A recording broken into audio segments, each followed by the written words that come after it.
Tasting the authentic mango sticky rice in Bangkok, Thailand.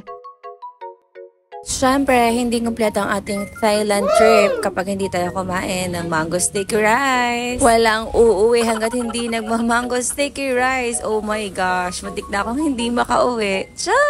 So, kahit kakatapos lang namin mag-cruise at nag-buffet kami doon and sobrang busog na busog kami, wala kaming choice kung hindi kumain pa rin ng mango sticky rice kasi tomorrow is our flight going back to the Philippines. So, diba, sino ka jar mo? Tikan pang hindi makakain ng mango sticky rice. Actually, ito talaga yung pinunta ko. Charot! First time ko lang kakain nito kasi hindi naman talaga ako mahilig sa mga ganitong pagkain. More on maalat ako. So, ito, feeling ko siya, medyo sweet siya. So, medyo hindi tayo sweet sa mga ganong part. Pero dahil nasa Thailand nga tayo, it's a must. So, nakisabay lang tayo sa mga, natin, Frenalin Forte. And in fairness sa kanila, buong mangga talaga yung nilalagay nila. And hindi sila matipid sa, parang white cream, creamy something, coconut cream ata yun. Hindi ko sure. Hindi pa kasi ako gumagawa nito talaga. And wala akong balak siya gawin.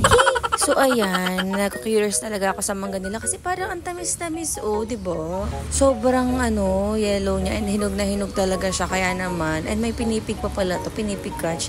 So, ayan. Let's taste it and let's judge it. So, ayan. Natikman ko yung mango. Grabe na, naisip ko na mas masarap pa rin talaga yung mangga sa Pilipinas. Kaya medyo natawa ko. Kasi ang tabang ng mangga nila. Ewan ko kung ganun talaga yung mangga nila. So, ayun lang. Share. Bye-bye! Try niya din pag nasa Thailand kayo.